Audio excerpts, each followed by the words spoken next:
This is your News Source Evening Bulletin for today, Tuesday, the 18th day of June, in the year 2019. Here's what we're tracking tonight. The Caribbean Court of Justice has thrown out the Guyana Court of Appeal ruling on the no-confidence motion against the Guyana government and has ruled that the motion was properly passed on December 21 last year. In handing down the judgment, President of the CCJ, Justice Adrian Saunders, said the court has found that 33 is the majority in the Guyana Parliament, and therefore the motion was passed by a majority. The court decided that the requirement for a majority of all the elected members of the National Assembly referred to a majority of the total number of votes or seats in the Assembly, irrespective of the number of members who actually vote.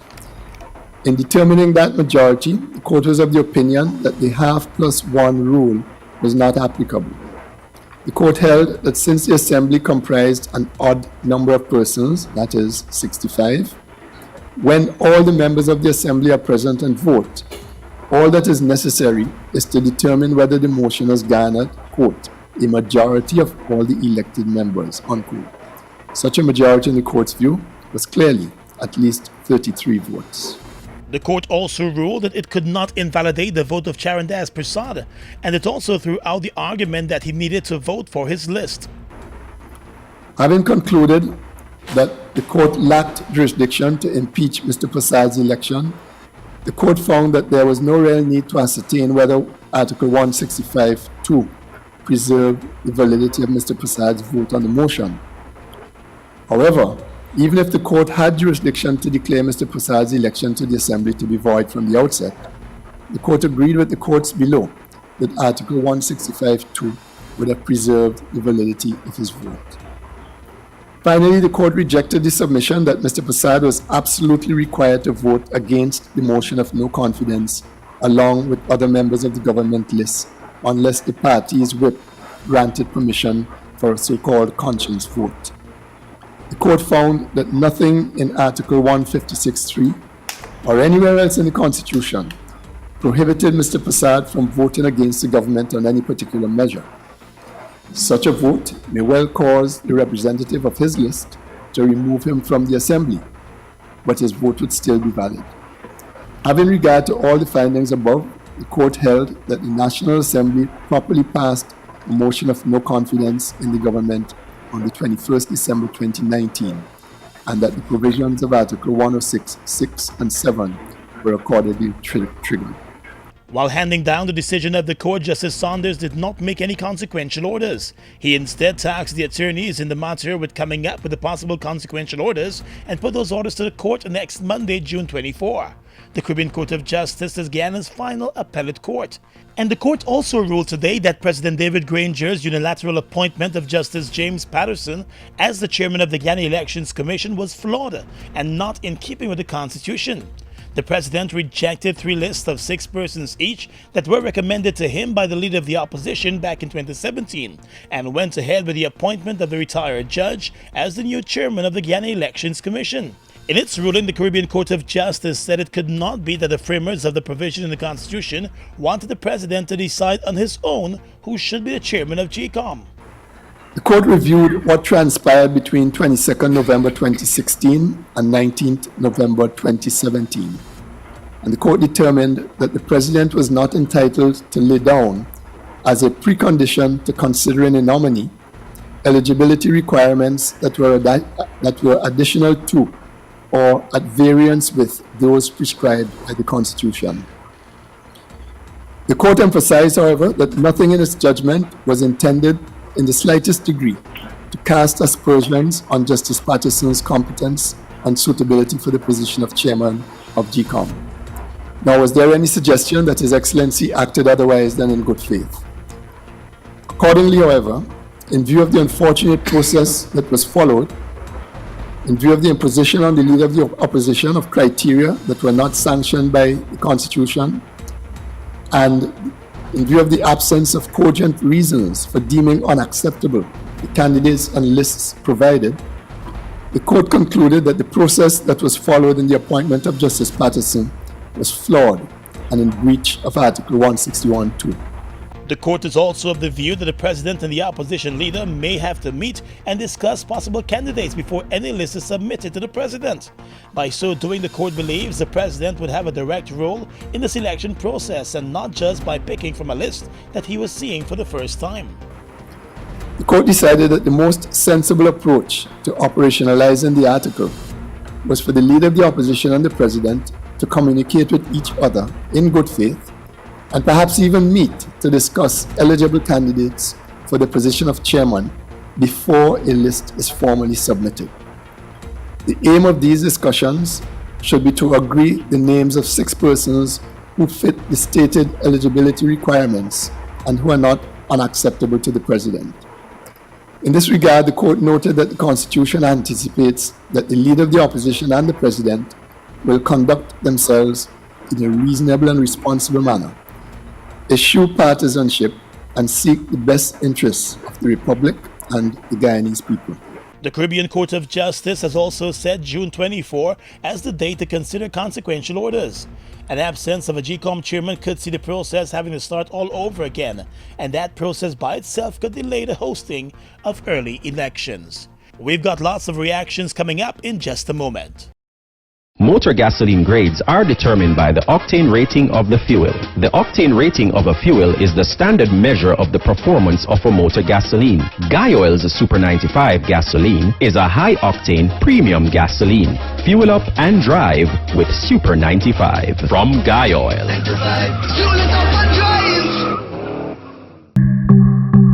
You've got this, and we've got you. With Blaze Superfast Internet. Blaze is fast, easy, reliable internet that you can trust. So celebrate, because there's always more to love with GTT. Summer is just around the corner, and this year we're giving you a Visacation. It's easy. Get your GBTI Visa card and travel to your dream summer destinations or shop all you want online. With Visacation, you get to win prizes when you use your GBTI Visa card between June 1st and August 31st. Don't have a Visa card? Visit your nearest GBTI branch or go to www.gbtibank.com. GBTI, we see Guyana through your eyes.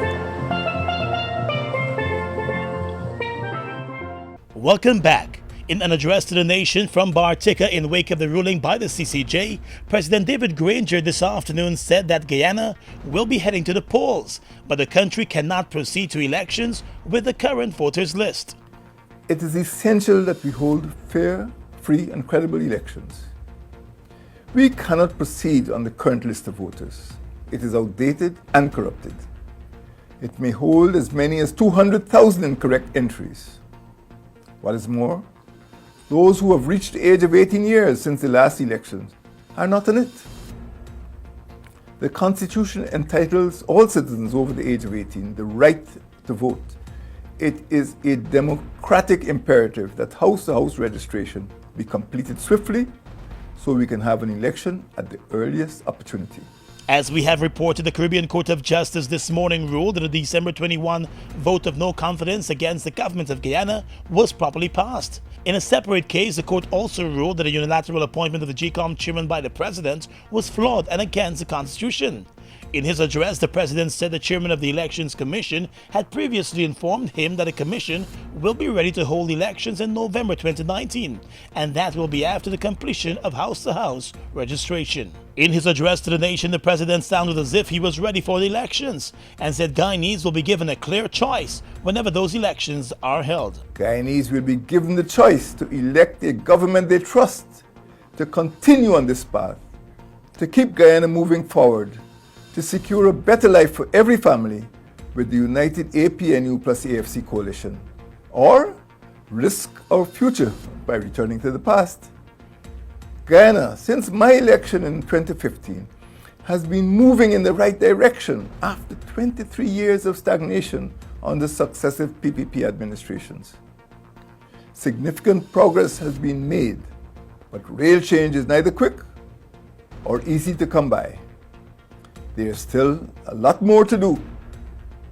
I will devote all my energies until the forthcoming election to serve our people and our country and deliver good governance. President Granger said it is now clear that the Guyanese people need certainty about the future and the way forward, and he wants to outline that clear path. Now to the opposition. Opposition leader and General Secretary of the People's Progressive Party, Barrett Jagdeo, this afternoon said his party expects that general elections will be held within the next 2 to 3 months. Mr. Jagdeo's announcement came a few hours after that ruling by the Caribbean Court of Justice. Mr. Jagdeo said his party will be stepping up into full election mode from tomorrow. We have dusted off all of our plans, and the party will go into full election mode beginning tomorrow.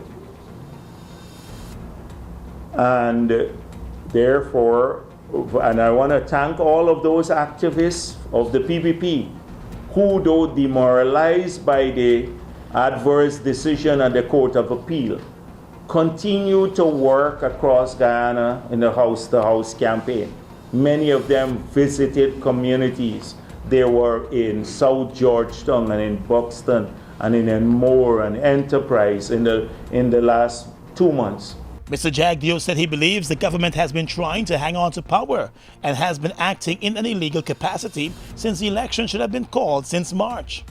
I'm just told that he said after House to House and November that Granger lives in a bubble. He hangs on with his corrupt cabal on the government at all costs. That is it. He is divorced from the reality of constitutional rule. Imagine you have to be severely diminished in capacity to read a ruling of the one that you just had today from the CCJ and then argued as though he has full authority like a normal president would have, or a president that is legal would have, if to declare when elections should be held. The elections are now governed by the constitutional provision that has kicked in, 1067. Last year, Mr. Jagdeo said that no contract signed or loans given to the current government after the expiration of the election's deadline will be recognized by the PPP if it were to win the next elections. Now to the legal minds. That dejected Attorney General Senior Counsel Basil Williams today told reporters that the government of Guyana will abide by the rulings handed down by the Caribbean Court of Justice in the no confidence and GECOM chairman cases.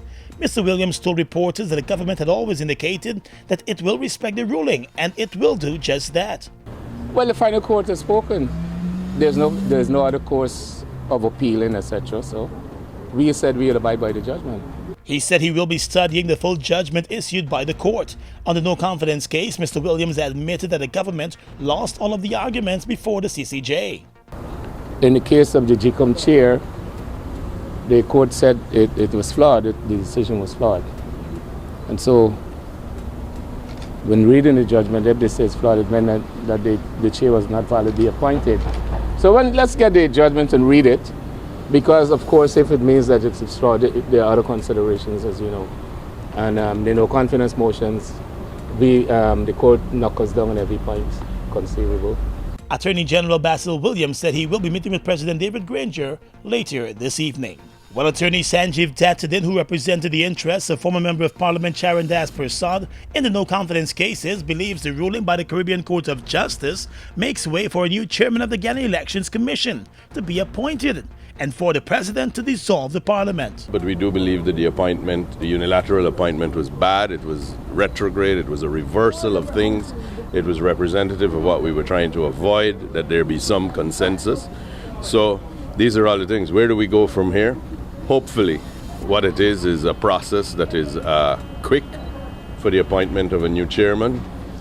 Parliament should be dissolved now. The president should dissolve Parliament, and we should go to an election. With the CCJ ruling that the appointment of the GECOM chairman was flawed and against the Constitution, Attorney Tatadin said he does not see how the current chairman could stay on, following the clear ruling of the court. With regard to the CCJ ruling that 33 and not 34 is in fact the majority in the Guyana Parliament, Mr. Tatadin said that was known all along. I think everybody in Prep B knows that 33 is the lowest minimum of 65. Reason has been restored to its throne with that. We had also argued that if you wanted to challenge my client, Mr. Charandas's appointment into Parliament, you had 28 days which to do. We're very pleased that the court expressly agreed with that. Similar views were shared by the attorney for the opposition leader, former Attorney General Anil Nandlal. What the court is really hinting at there is that in the absence of an agreement, the court will have to take the initiative, and the court doesn't really want to do that, to make coercive orders for early elections. So this shenaniganism that's taking place at GECOM with house-to-house verification will have to be stopped, and the Constitution will have to be given effect to, which is early elections. Charandas Prasad is a former government member of parliament who sided with the opposition to move the motion of no confidence against his own government. He left Guyana for Canada the morning after and has never returned. In other news, a 39-year-old man who attempted to smuggle a flock of singing birds into the U.S. from Guyana was nabbed by the U.S. Customs on Sunday at a JFK airport in New York. The bird smuggler Francis Gurahu was charged with trying to smuggle approximately 34 finches from Guyana into the U.S., according to a complaint filed by the federal prosecutors in Brooklyn. According to that complaint, Gurahu of Connecticut concealed each live bird in a plastic hair curler in his carry-on bag. He told prosecutors that he planned to sell a suitcase of birds for about $100,000 at a going rate of about $3,000 for each bird. Guyanese finches are known to be used for singing contests in Brooklyn and Queens. Gamblers set the songbirds against each other and bet on their voices, according to the complaint. A U.S. Fish and Wildlife Service investigation called Operation G-Bird stated that a male finch with a good pedigree and a winning track record can sell for up to $10,000. U.S. Customs and Border Protection says it nabbed smugglers carrying nearly 200 finches in airports in 2018. Many of those cases were related to Guyana. Across the Region is coming up next. We are legions of men standing strong, but never too proud to stoop and help someone. We must send a clear signal to all. Do right, walk in upright ways, knowing that's what being a man is all about. And ever aware that things will only get worse when good men do nothing. Stand strong, be the one to live right.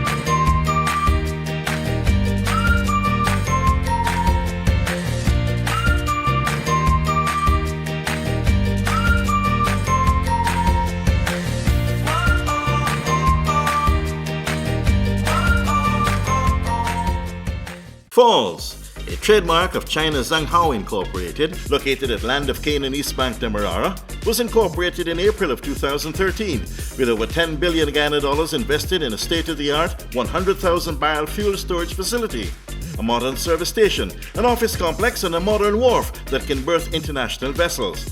Having no association with any other fuel company, Falls imports its own fuel, which meets quality specifications, has all the legal permits, and is in compliance with international requirements.